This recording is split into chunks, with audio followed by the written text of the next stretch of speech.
नमस्कार दोस्तों। सबसे पहले तो आप सभी साथियों को बहुत बहुत बधाई। सब आप बधाई के पात्र हो, क्योंकि हमने 2.5 से 3 महीने की अपनी जर्नी में, जब से अब डिजिटल प्लेटफॉर्म शुरू किया है, उस अपना जो टाइम है वो 2.5 से 3 महीने हुए हैं। और 2.5 से 3 महीने में हमने 5,000 सब्सक्राइबर कंप्लीट कर लिए। ये आपका प्यार और आपकी दुआ इसी तरह मिलता रहे, इसलिए आपको बधाई। आप हमारे साथ बने रहे। आगे भी यही आशा करते हैं, उम्मीद करते हैं कि आपके लिए हम और ज़्यादा मेहनत करें और आप हमारे लिए हमारे साथ इसी तरह बने रहो और आपका प्यार और दुआ आपकी इसी तरह हमें मिलती रहे। हम फार्म के संबंध में बातचीत करने वाले हैं। जो भी आपके डाउट है उस पर बातचीत करेंगे भी, क्या क्या चीज़ विज्ञापन में लिख रखी है, बहुत सारे साथियों को समझ में नहीं आई। उससे पहले मैं आपको बता दूं साथियों, हमारे इस चैनल पर, जिस डिजिटल फोरम पर आप ये वीडियो देख रहे हो, उस पर स्कूल व्याख्याता प्रथम प्रश्न पत्र है, वो पूरा का पूरा निःशुल्क करवाया जाता है। सारे वीडियो आपको मिल जाएंगे। 70% सिलेबस हमने कंप्लीट करवा दिया है। और वो वीडियो आपकी सुविधा के लिए हमने प्ले लिस्ट में जाओगे। कई साथियों को सारी वीडियो एक साथ मिलते नहीं है, बहुत ज़्यादा वीडियो हो गए, 150 के समथिंग वीडियो चले गए हैं। तो उसके लिए हमने प्ले लिस्ट में जो ऑप्शन है, यूट्यूब में प्ले लिस्ट का ऑप्शन है, उस पर आप जाओगे तो आपको अलग अलग हमने सब्जेक्ट वाइज फोल्डर बना दिया है। मैनेजमेंट का, साइंस का, पॉलिटी का, इस तरह से हमने फोल्डर बना दिए हैं, जिससे क्या है अभ्यर्थी को देखने में आसानी हो। इसके अलावा हमें एक टेस्ट सीरीज भी लॉन्च कर रखी है। उसमें हम पहले टेस्ट लेते हैं, 20 टेस्ट है उसमें, वो अलग से हमने वीडियो बना रखा है, वो भी जाकर देख सकते हो, अच्छी लगे तो वो भी ले सकते हो। उसमें आपका ऑनलाइन टेस्ट देते हैं, उसके बाद उसका वीडियो सोल्यूशन, दूसरे दिन उसका वीडियो सोल्यूशन और पीडीएफ आपको मिल जाती है। और इसके अलावा जो भी जानकारी है, ऐप वगैरह की जानकारी है, नीचे डिस्क्रिप्शन में आपको लिंक मिलेगा, ऐप का भी लिंक मिल जाएगा, टेलीग्राम का लिंक मिलेगा। टेलीग्राम पे हम रूटीन के करंट जी के जो भी क्वेश्चन रहते हैं, 2, 4, 5 जो भी अखबार में आते हैं, रूटीन के जो दैनिक अखबार में हम पढ़ते हैं, तो वो आपको डाल दिए जाते हैं डेली, जिससे आपका क्या करंट जी के भी अपडेट रहे। और भी जो जानकारी है भर्तियों संबंधित है, फार्म से संबंधित, मैंने फार्म से संबंधित थोड़ी सी जानकारी डाली थी, इस तरह की आपको गलती नहीं करनी है। फिर मेरे को लगा कि आप बहुत ज़्यादा गलतियां कर रहे हो, तो फिर मैंने वीडियो में ये बता दिया कि ये गलती आपको नहीं करनी है। फिर भी आपका आया, तो एक एक चीज़ में आपको थोड़ी सी आपको परेशानी इसलिए होगी कि जो डिजिटल बोर्ड है हमारे, उसमें क्या ओपीएस सिस्टम नहीं है। अभी मैं स्कूल से, ऑफिस से वीडियो आपके लिए बना रहा हूँ नाइट में, क्योंकि सुबह 10 बजे से 4 बजे तो स्कूल का टाइम रहता है, उसके बाद थोड़ा आराम करते हैं तो टाइम नहीं मिल पाता है। और डिजिटल बोर्ड तो है, लेकिन उसमें ओपीएस सिस्टम नहीं है, साथ में लाइटिंग की व्यवस्था नहीं है। तो मैं नहीं, तो अगर मैं नौर होता, लोकल टाउन जहाँ हमारा स्टूडियो लगा हुआ है, जहाँ से हम वीडियो आपको रिकॉर्ड करके आपको डालते हैं चैनल पे, तो फिर मैं आपको ये चीज़ें डिजिटल बोर्ड पर भी दिखा सकता था। तो थोड़ी सी आपको परेशानी होगी, लेकिन मैं आपको, आवाज़ मेरी है वो क्लियर आएगी। तो मैं आपको बता देता हूँ क्या क्या परेशानी। एक तो क्या, सबसे पहले अपन को क्या है, फार्म भरने से पहले जिन साथियों ने ओटीआर नहीं किया उसको ओटीआर करनी है। तो सबसे पहले अपन को ओटीआर करनी होती है। तो जिन साथियों ने गलती हो गई है, तो क्वालिफिकेशन वगैरह में वो तो कोई दिक्कत नहीं है, लेकिन ओटीआर में गलती नहीं करनी है। इसमें भी लिख रखा है, ओटीआर अपन 2 तरह से भर सकते हैं। एक तो सारी जानकारी अपन दें, या अपनी एक बेसिक जानकारी दें, नाम, पिता का नाम, फोटो, जो आधार कार्ड में जानकारी है वो उतनी जानकारी दें, या फिर अपन सारी क्वालिफिकेशन साथ में दिखाएं। तो अपन ओटीआर करें तब एक साथ सारी जानकारी न दिखाकर अपने को एक सीमित जानकारी है जो बेसिक है वो ही जानकारी दें, जिससे बाद में क्या करेक्शन किया जा सके। तो अब अपन बात करते हैं कि बहुत सारे साथियों क्या क्या डाउट थे। कोई जाति प्रमाण पत्र के बारे में डाउट था, क्या क्या डाउट थे, अपन सारी आरपीसी की ऑथेंटिक जो विज्ञापन है उस पर बात कर लेते हैं। एक एक चीज आपका मैं डाउट क्लियर करने वाला हूँ। कुछ साथी कह रहे हैं सर, अभी मैंने कमेंट पढ़ा कि सर रिजल्ट अभी आया है तो नंबर दिखाने हैं क्या, तो बाद में संशोधन का आपको मौका मिलेगा। संशोधन के 2 मौके मिलते हैं आपको, वो भी मैं बताऊंगा। और क्या क्या संशोधन आप कर सकते हो, क्या क्या आप संशोधन नहीं कर सकते, उस पर बात करते हैं। 15-20 मिनट तक थोड़ा एकाग्रता से आप वीडियो सुन लेना। कई साथी वीडियो पूरा सुनते नहीं है, भी संशोधन का मौका, मैंने एक एक लाइन विज्ञापन की पढ़ के बता दी थी, फिर भी वीडियो सुनते नहीं है, बाद में आके वही कमेंट करते हैं कि सर संशोधन होगा, कब होगा, कैसे होगा। तो सुन लो, ओटीआर की प्रक्रिया तो आधार नंबर वगैरह मैंने बताया था ना, आप लोगों ने ये लिया कि आधार अपडेट कराना है 3। अभी पशु परीक्षक का एग्जाम हुआ था, तो स्पष्ट उसमें दिशा निर्देश आए कि आपकी आईडी में 3 साल पुरानी फोटो नहीं होनी चाहिए और आपका अपडेट होना चाहिए। तो ओटीआर भरने के लिए आपको क्या है, जैसे आप ओटीआर भरते हो उसमें आधार कार्ड नंबर वगैरह डालते हो, जो जानकारी डालते हो, तो आधार कार्ड की जानकारी ऑटोमेटिक वो वेरीफाई कर लेता है। इसलिए इन्होंने आरपीसी वालों ने ये बताया आपको कि ओटीआर भरने से पहले जो भी आपके आधार कार्ड वगैरह में डॉक्यूमेंट के साथ जो डाटा मैच नहीं हो गया आधार कार्ड का, आजकल बच्चों का डाटा मैच नहीं होता है आधार कार्ड वगैरह का डॉक्यूमेंट के साथ, उनमें भी हमें बहुत ज़्यादा परेशानी, स्कूलों में बहुत ज़्यादा परेशानी आती है। तो आप भी के वही डाटा आपका वो वेरीफाई करेगा, तो उसके आधार पर आप पहले जो भी गलतियाँ आपके जो डॉक्यूमेंट में नाम अलग है या आधार कार्ड में अलग आ गया है, तो आधार कार्ड आप अपडेट करा लें। अलग-अलग तहसील लेवल पे, जिला लेवल पे अलग-अलग हर जगह अब आधार कार्ड नहीं बनते हैं, तो कुछ चुनिंदा जगह ही आपको आधार कार्ड की ये सुविधा है आधार कार्ड अपडेट कराने की। तो उससे पहले क्या है, आप 3 साल से पुरानी फ़ोटो नहीं होनी चाहिए, इस तरह के जो है आपके वो डाटा है वो अपडेट करवा सकते हैं, जिससे ओटीआर में क्या आपका नया डाटा आ जाए। जिससे क्या है, बाद में आपकी फ़ोटो वगैरह के, अब आपने पीछे देखा था कितना इश्यू हुआ था फ़ोटो वगैरह को लेके। तो इस तरह की आपको परेशानी को सामना नहीं करना पड़े। कई साथी कहते हैं बाद में करवा लेंगे, वो आपकी मर्ज़ी है, क कब करवाओ, क्यों नहीं करवाओ। लेकिन जो आरपीसी ने बताया है वो अपन बात कर लेते हैं। इस तरह आपको ओटीआर करनी है। ओटीआर में इन्होंने लिखा है कि स्पष्ट लिख रखा है, Aadhaar card, PAN card, voter ID, इन आधार पर आपका वो डाटा उठाया जाएगा, जाना संभव नहीं होगा। बाद में इसमें क्या है, जो आपका नाम, पिता का नाम, जन्मतिथि लिंक है, इसमें बाद में ओटीआर में संशोधन करना संभव नहीं होगा। बाद में आपको संशोधन इसमें नहीं कर सकते, इसलिए पहले से ही आपको भरते टाइम अच्छे से देख लेना है और फिर आपको सबमिट करना है। तो ये इन्होंने बता रखा है। पेज नंबर 4 पर, अपन पेज नंबर 4 की बात कर रहे हैं। उसके अलावा इन्होंने दे रखा है, ऑनलाइन आवेदन पत्र भरने से पूर्व अभ्यर्थी अपने आधार कार्ड में दर्ज प्रविष्टि यथा स्वयं का नाम, पिता का नाम, जन्मतिथि व लिंग को जांच व परख ले, क्योंकि वन टाइम रजिस्ट्रेशन में सूचना स्वतः प्राप्त कर ली जाती है। ऑटोमेटिक आधार कार्ड वगैरह उनके आधार पर वो जो सूचना आधार कार्ड नंबर या जन आधार, उनमें से एक आईडी आपको लगानी पड़ती है। जैसे वो नंबर लगाओगे ऑटोमेटिक जो सूचना है वो उठा लेता है, स्वतः प्राप्त कर ली जाती है। यदि आधार कार्ड में लगी हुई फोटो 3 वर्ष या उससे अधिक पुरानी है, तो ऑनलाइन आवेदन करने से पूर्व आधार कार्ड में त्रुटिपूर्ण प्रविष्टि तथा फोटो को अपडेट कर लें, ताकि सही सूचना आवेदन पत्र में दर्ज हो सके और परीक्षा आयोजन के समय प्रवेश पत्र में प्रिंट फोटो का मिलान आधार कार्ड में लगी हुई फोटो से किया जा सके। तो वो आप अपडेट करवा सकते हो, और पहले भर दिया है तो कोई दिक्कत नहीं, आगे आप अपडेट करवा सकते हो, आप अपडेट करवा लेना, बाद में वो ऑटोमेटिक उसमें अपडेट हो जाएगी। जो भी जानकारी है, आपका नाम, पिता का नाम है, वो अपडेट हो जाएगी बाद में। अब आप 5 नंबर पेज पे स्पष्ट लिख रखा है, अलग अलग दिशा निर्देश अपन बात करते हैं। इस तरह आपको क्या फोटो वगैरह लाइव है वो अपलोड करनी है, और सबमिट करने से पहले सुनिश्चित कर लें कि सही तरीके से भरा गया है, फिर बाद में सबमिट करें। ये 5 नंबर पॉइंट लिख रखा है। 7 नंबर पॉइंट अपने काम का नहीं, 9 नंबर पॉइंट अपने काम का है।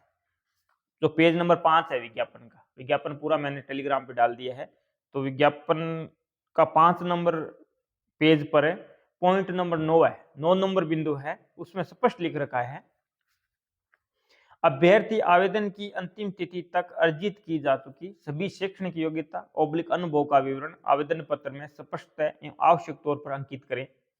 यदि ऐसी पूर्व में अर्जित शैक्षणिक योग्यता या अनुभव को आवेदन पत्र में अंकित नहीं किया गया है, तो आवेदन की अंतिम तिथि के पश्चात ऐसी योग्यता अनुभव विचारणीय नहीं होगा। अगर आपने पहले कोई योग्यता अर्जित कर रखी है, जो योग्यता मांगी गई है 10वीं 12वीं बीए, बीएड प्लस एमए, मैंने अपनी योग्यता है वो फर्स्ट ग्रेड से संबंधित है, बीएड प्लस एमए। कई साथी कहते हैं कि एमए का तो कर दिया, बीएड का कोई जरूरी थोड़ी है, तो बीएड के आधार पर तो आपका सिलेक्शन हो रहा है। बीएड और एमए आपको जरूर ध्यान में रखना है। तो इसमें क्या होता है कि कई साथियों का इस तरह भी कमेंट आया कि सर मेरी बीए में सब्जेक्ट दूसरा है, एमए में दूसरा है, इससे कोई लेना देना नहीं है साथियों। इसमें आप भ्रमित मत हो। आप अगर बीएड प्लस एमए हो, जिस सब्जेक्ट से आप एमए हो, आप फर्स्ट ग्रेड के योग्य हो। हाँ, वो सेकंड ग्रेड में है। सेकंड ग्रेड में क्या है, जिसने बीए अलग सब्जेक्ट से की है, एमए अलग सब्जेक्ट से की है, तो वो सरकार ने किया कि प्रमोशन के दौरान क्या है, किसी ने पहले मैथ का टीचर है और बाद में पॉलिटिकल से किसी ने एमए कर ली, तो बाद में प्रमोशन वो पॉलिटिकल से लेता है, तो वो बच्चों के साथ जस्टिस नहीं कर पाया, क्योंकि वो प्रमोशन का मामला है। प्रमोशन से जाता है तो उसकी वहाँ योग्यता नहीं देखी जाती व्यक्ति, अब वो पॉलिटिकल के बारे में कितना योग्य है, कितना नहीं है योग्य। और डायरेक्ट भर्ती है, फर्स्ट ग्रेड की डायरेक्ट भर्ती है, उसमें बीए का कोई लेना देना नहीं है, उसमें बीए और एमए का दोनों सब्जेक्ट सेम होने चाहिए। लेकिन अब जो डायरेक्ट भर्ती है उसमें अपन योग्य है या नहीं है ये साबित करके दिखाते हैं। तो डायरेक्ट अपना एग्जाम होता है, उसके बाद आप साबित करके दिखाते हैं। तो इसमें यहाँ बीए का कोई लेना देना नहीं है, आपका बीएड प्लस एमए से लेना देना है। बीएड होनी चाहिए, कौन कौन से सब्जेक्ट है उससे भी लेना देना नहीं है बीएड में, बीएड होनी चाहिए आपकी। बीएड प्लस एमए जिस सब्जेक्ट से है उसके लिए आप फर्स्ट ग्रेड बन सकते हो, उस सब्जेक्ट से आप फर्स्ट ग्रेड बनने के लिए योग्य हो, ये चीज आपको ध्यान रखनी है। तो योग्यता आपकी जो भी पहले आपने जो योग्यता अर्जित कर ली है, जो आपको आवश्यक है फर्स्ट ग्रेड के लिए, वो सारी जानकारी आपको देनी होगी, नहीं तो उन पर बाद में विचार नहीं किया जाएगा। हाँ, इसके बाद अगर कोई आप अर्जित करते हो, जैसे बीएड सेकेंड ईयर में हो, एमए सेकेंड ईयर में हो, तब आप उसकी जानकारी है, बाद में आपको संशोधन के लिए टाइम दिया जाएगा, तब आप उसमें संशोधन कर सकते हो। वो टाइम कब दिया जाएगा उस पर भी हम बात करेंगे। वो टाइम आपको परीक्षा से 60 दिन पूर्व, इसमें बाकायदा लिख रखा है, परीक्षा से 60 दिन पूर्व आपको 7 दिन के लिए एडिट का ऑप्शन दिया जाएगा। उसमें जो नई आप योग्य हुए हो वो आप संशोधन कर सकते हो, कुछ क्वालिफिकेशन से संबंधित कोई गलतियां रह गई है वो संशोधन कर सकते हो। ये चीज आपको अलग से बता रखी है, अभी उस पर हम बात करने वाले। तो सारे साथी पूछ रहे हैं सर वो गलती होगी वो गलती होगी, मैं तो एक ही बात कहता हूँ, अगर नाम, पिता का नाम, फोटो, जन्म तिथि, इसमें तो ओटीआर आपने कर दिया है तो संशोधन का बहुत कम चांस है। फिर भी आपको मैं टेलीग्राम पे एक नंबर उपलब्ध कराऊंगा, ये मित्र वाला साथी है कोई, तो आप उससे राय ले सकते हो, या फिर कोई दूर दराज से है जो फार्म भरने में सक्षम नहीं है तो उस साथी से फार्म भी आप भरवा सकते हो। अगर पहले आपने ओटीआर वगैरह कर रखी है तो आप एक बार बात कर सकते हो। मैं नंबर टेलीग्राम पे डाल दूंगा, टेलीग्राम का लिंक आपको वीडियो के नीचे मिल जाएगा। उसके बाद भी आपसे कोई गलती हो गई है तो उसमें स्पष्ट लिख रखा है 11 नंबर बिंदु कि आवेदक को ऑनलाइन आवेदन करते समय अगर किसी प्रकार की कोई समस्या हो तो रिक्रूटमेंट पोर्टल पर दिए गए हेल्प डेस्क नंबर या ईमेल पर संपर्क करें। आरपी सिग्मा आप संपर्क कर सकते हैं।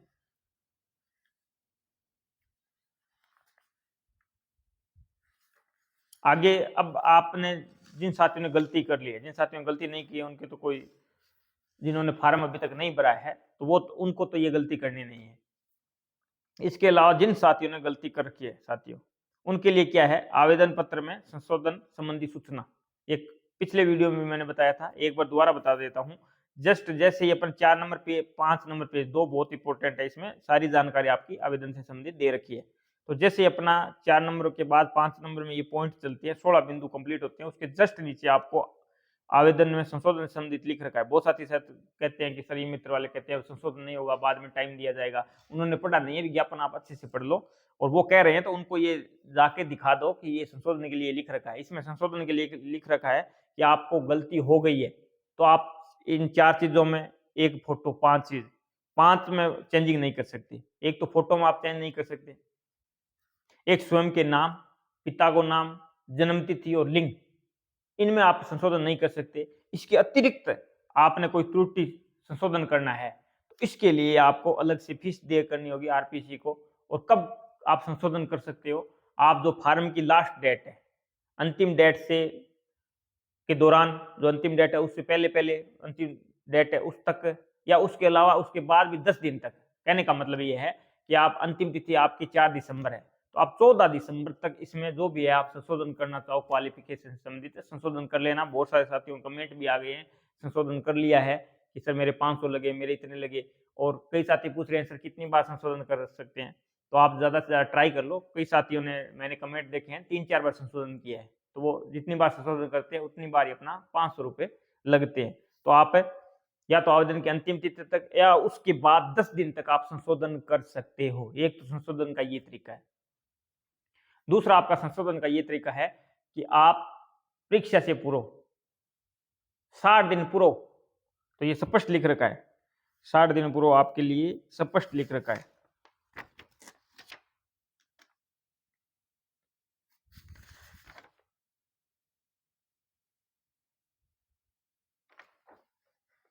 ये लिख रखा,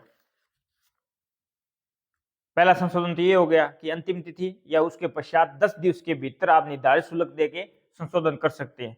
उसके अलावा भी आयोग द्वारा प्रथम घोषित परीक्षा आयोजन की तिथि, जो परीक्षा आयोजन की तिथि होगी, घोषित करेगा आयोग, उससे तिथि से 60 दिवस पूर्व, 60 दिन पूर्व 7 दिवस के लिए आपको फार्म एडिट का ऑप्शन दिया जाएगा। आपको फार्म संशोधन का विकल्प खोला जाएगा आपके लिए केवल 7 दिन के लिए। उसमें आप वही बात लिखी है, फोटो, खुद का नाम, पिता का नाम, जन्म तिथि और लिंग, इनको छोड़ के कोई संशोधन करना चाहते हो तो संशोधन कर सकते हो। ये पॉइंट नंबर 2 लिख रखा है, संशोधन वाली ऑनलाइन आवेदन पत्र में संशोधन संबंधी सूचना है, उसमें पॉइंट नंबर 2 लिख रखा है। तो 2 तरह से आप संशोधन कर सकते हो। पहला संशोधन आपको बता दिया, अंतिम तिथि तक, उसके पश्चात 10 दिन तक है, और उसके बाद कोई संशोधन करना चाहो तो उसके बाद आपको 60 दिन पूरा, ये एक बार मौका और दिया जाएगा 7 दिनों के लिए। तो इसके लिए आपको अलग से आरपीएससी के डैशबोर्ड पे ये प्रेस नोट जारी कर दिया जाता है, उसमें आप देख सकते हो, वो आपको मिल जाएंगे। पीछे की भी प्रेस नोट जारी किए, उसमें स्पष्ट लिखा हुआ है इन चीजों को छोड़ के आप चेंज जो भी संशोधन करना चाहो कर सकते हो। इसमें स्पष्ट लिख रखा है 3 नंबर पॉइंट में कि वन टाइम रजिस्ट्रेशन ओटीआर लागू किए जाने के कारण ऑनलाइन आवेदन में अभ्यर्थी के नाम, पिता के नाम, जन्म तिथि और लिंग में किसी स्तर पर कोई संशोधन संभव नहीं होगा, ये लिख रखा है 3 नंबर पॉइंट। अब आप ई मित्र वालों से संपर्क कर सकते हो, ये सारी जानकारी इसमें दे रखी है साथियों, फिर भी आप इसको अच्छे से पढ़ नहीं रहे हो, इतने दिन लगातार इतना लंबी तैयारी करते हो और आप इन नियम वगैरह को पढ़ते नहीं हो, तो इससे गलत तो फिर क्या हो सकता है अपने लिए। और इसके अलावा भी अपने जो मोबाइल नंबर वगैरह दें वो परमानेंट, जो अपना स्थायी नंबर है वो ही दें, जिससे क्या है आपको एसएमएस वगैरह की जो भी जानकारी है वो मिल जाएगी। और फार्म भरोगे तब आपके अलग एप्लीकेशन नंबर वगैरह वो सारे जारी होते हैं, अगर वो नहीं आते हैं, ओटीपी वगैरह नहीं आती है, तो इसका मतलब आपका फॉर्म सबमिट नहीं हो रहा है। तो ये चीजें अपन को ध्यान में रखनी है, सारी चीजें इसमें बता रखी है। अब अपना एक मेन मुद्दा है वो जाति प्रमाण पत्र का है। जाति प्रमाण पत्र साथियों इसमें स्पष्ट लिख रखा है, बहुत सारे साथी कहेंगे जाति प्रमाण पत्र बाद में बनवा लेंगे, देखो बाद में बनवा लो, कोई दिक्कत नहीं है, लेकिन जब इन्होंने लिख रखा है स्पष्ट, पहले तो अपन बात करते हैं इसमें लिख क्या रखा है। इसमें लिखा रखा है, परिपत्र का कोई उदाहरण दिया है कार्मिक विभाग का, अनुसूचित जाति, अनुसूचित जनजाति, पिछड़ा वर्ग, अति पिछड़ा वर्ग एमबीसी, आर्थिक रूप से कमजोर वर्ग ईडब्ल्यूएस अभ्यर्थियों को आरक्षण का लाभ लेने हेतु जाति प्रमाण पत्र ऑनलाइन आवेदन की अंतिम तिथि तक जारी किया हुआ, ऑनलाइन आप आवेदन कर रहे हैं उसकी अंतिम तिथि तक जारी किया हुआ प्रस्तुत करना होगा। अब कई साथी कह रहे हैं बाद में शपथ पत्र दे देंगे, शपथ पत्र दे सकते हो, उतने पैसे आपके शपथ पत्र के लग जाएंगे, और ये 4-5 दिन में आपका बन के वैसे ही तैयार हो जाएगा जाति प्रमाण पत्र। तो आप जिसने फार्म भरना है फार्म भर दो, कोई दिक्कत नहीं, लेकिन आप जाति प्रमाण पत्र की प्रोसेस कर सकते हो। तो 200-250 रुपया लेता है वो ई मित्र वाला, और आपका बनवा देगा। परंतु यदि किन्हीं कारणों से अभ्यर्थी द्वारा, ये भी आपको छूट है, अगर किसी कारण से आप अभ्यर्थी द्वारा आवेदन की अंतिम तिथि तक जारी प्रमाण पत्र प्रस्तुत नहीं किया जाता है, किसी कारण से आप प्रस्तुत नहीं कर पाते हो, ये चीजें मैंने सारी पहले वीडियो में बताई है, जैसे विज्ञापन आया पूरा वीडियो आपके सारे प्रश्नों का जवाब दिए, लेकिन आप लोग देखते नहीं हो पूरी जानकारी। अंतिम तिथि के पश्चात जारी किया हुआ प्रमाण पत्र, अगर वो वीडियो पहले आप देख लेते तो ये गलतियां आपको करनी नहीं पड़ती। अंतिम तिथि के पश्चात जारी किया हुआ प्रमाण पत्र प्रस्तुत किया जाता है तो ऐसे अभ्यर्थी को इस आशय का शपथ पत्र प्रस्तुत करना होगा। अब क्यों लफड़ों में पड़े, जब जाति प्रमाण पत्र बनवाना है तो बनवा लो, हमसे भी दोनों मांगे गए थे, जब अपन भरते हैं तब ये साबित होना चाहिए कि अपन ओबीसी में है, जो भी कैटेगरी में है, कि मैं इस कैटेगरी में से हूँ, ये अपन को साबित करना होता है जाति प्रमाण पत्र। और बाद में जब अपन 1.5-2 साल प्रक्रिया चलती है उसके बाद अपन सिलेक्ट हो जाते हैं तो अपन को दूसरा जाति प्रमाण पत्र नया बना के उस टाइम का कि हम अब भी ओबीसी में हैं, क्योंकि क्रिमिनल नॉन क्रिमिनल की ये सीमा चलती है, तो SC/ST वालों को तो बार बार नहीं बनवाना पड़ता, लेकिन एमबीसी है, ओबीसी है, इनको अलग फिर बनवाना पड़ता है, इनकी अलग अलग लिमिट है। तो वह आवेदन की अंतिम तिथि को संबंधित वर्ग की पात्रता रखता है, वह यह सूचना गलत पाए जाने पर उस पर नियुक्ति निरस्त की जा सकती है। कहना मतलब है कि अंतिम तिथियों पूर्व जाति प्रमाण पत्र थाने बनवाना चाहिए, अगर नहीं बनाते हो किसी कारण से, किसी मजबूरी से, तो आपको बाद में शपथ पत्र देना पड़ेगा, उतनी पैसे आपके शपथ पत्र के लग जाएंगे। किसी का नहीं बन रहा है किसी कारण से, वास्तव में कोई दूरी ज्यादा है बाजार वगैरह की, तो फिर आप बाद में आपको शपथ पत्र देना पड़ेगा। ये चीजें स्पष्ट रूप से लिख रखी है। तो मैं सोचता हूँ कि आपके सब सवालों का, और बहुत सारे साथियों के मैसेज कमेंट आते हैं कि सर मैंने बीएड नहीं लिखा, तो क्यों नहीं लिखा? बीएड आपको लिखना चाहिए ना, जो भी जानकारी है साथियों। जब आपने, कई साथियों ने कहा मैंने पुलिस स्टेशन नहीं लिखा, किसी ने कहा मैंने नाम, गांव का नाम नहीं लिखा, तो वो आपकी गलती है। और मैं तो ये कहता हूँ कि जो भी आपसे गलती हुई है, आप 14 दिसंबर तक, ये लिख रखा है कि 10 अंतिम तिथि के 10 दिन बाद तक आप संशोधन कर सकते हैं। ओटीआर में तो संशोधन संभव नहीं है। फिर भी आप जानकारी के लिए आपको ई मित्र के मैं नंबर डाल रहा हूँ, साथी है मेरा, तो उनसे मैंने बात की थी, ठीक है, उनको नॉलेज वगैरह, कई साथियों के नॉलेज होता नहीं है जो ई मित्र वाले हैं, तो आप उनसे राय ले सकते हो, जो भी आपको जायज लगे उससे पूछताछ कर सकते हो। तो साथियों जो भी जानकारी मांगी गई है अपन को जानकारी लेनी चाहिए। जब भी अपन फार्म भरना जाए अपने ओरिजिनल कागज साथ में लेकर जाएं। जब अपन इतनी मेहनत करते हैं, 6-6 महीना साल से मेहनत कर रहे हैं और फार्म भरने में इस तरह से जल्दबाजी करते हैं 15 मिनट में, ये गलती होती क्यों है? ये इसलिए होती है कि अपन जैसे OTR हमने पहले करवा रखा है और अपन ई मित्र वालों के पास जाते हैं, जाके हम कहते हैं कि फार्म भर दो, वो फार्म भर देता है। तो वो जानकारी है वो आपकी जो OTR आपने की थी वो उतनी जानकारी उठाता है, 10वीं 12वीं BA MA यही नंबर उठाता है। तो उसके बाद आप चेक नहीं करते हो कि मैंने बीएड, बाद में वो प्रिंट आता है। जब मैंने वीडियो बनाया उसके बाद बहुत सारे साथियों ने मेरे को कमेंट किया, व्हाट्सएप पर भी मैसेज किए कि सर फार्म देखना, तब उनको पता लगा कि अपने बीएड शो नहीं किए। तो जो अनिवार्य अपनी योग्यता है, बीएड और एमए अपने लिए अनिवार्य है फर्स्ट ग्रेड के लिए। अगर आप सेकंड ग्रेड करना चाहते हैं तो अपन के लिए बीए प्लस बीएड है, तो कोई दिक्कत नहीं, अपने को एमए की मत लगाओ। या फिर कोई साथी पूछ रहे हैं RCIT का लगाऊं या नहीं लगाऊं, तो एक्स्ट्रा जानकारी अपन को कोई लगाने की जरूरत नहीं है। लेकिन जो योग्यता मांगी गई है, जो योग्यता अपने से फर्स्ट ग्रेड के लिए जो योग्यता है, वो योग्यता के प्रमाण पत्र जो क्वालिफिकेशन है उसके तो अपन को लगाना जरूरी है। उसके अंक वगैरह नाम वगैरह लिखना जरूरी है।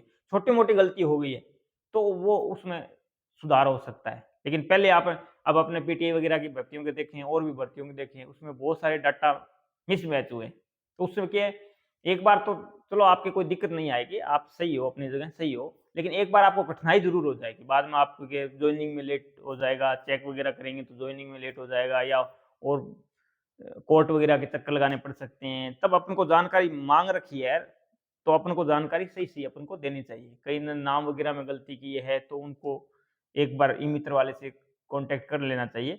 और कई साथी कहते हैं संशोधन नहीं होता, कई ई मित्र वाले कहते हैं संशोधन अभी नहीं होगा, तो उनको पूरी जानकारी नहीं है। आप जाके ये 4 नंबर और 5 नंबर पेज है विज्ञापन के, वो अच्छे से पढ़ लें। उसके बाद आप जाके उनको दिखाएं कि ये देखो इतना नंबर पॉइंट पे ये सारी चीजें ये लिख रखी है कि आप 10 दिन अंतिम तिथि के बाद 10 दिन तक आप संशोधन कर सकते हो।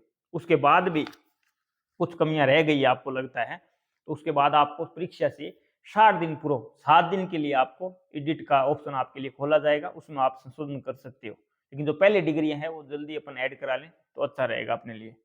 तो इसके साथ ही आपका प्यार और दुआ इसी तरह मिलता रहे।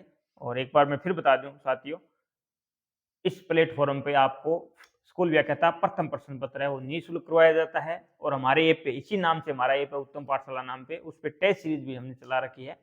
तो किसी साथी को अच्छा लगे तो वो जाके एक बार देख सकता है।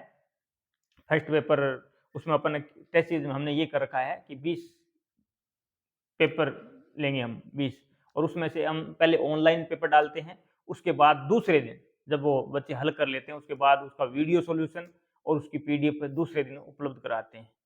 और इसके अलावा जो भी जानकारी ई मित्र वाले के नंबर वगैरह है वो सारी जानकारी आपको टेलीग्राम पे मिल जाएगी। टेलीग्राम का लिंक वीडियो के नीचे दिया हुआ है। इसके अलावा भी हम डेली का टेलीग्राम पे करंट GK वगैरह रूटीन का डालते हैं, जिससे बच्चों को लास्ट में अलग से करवाएंगे वो अलग बात है।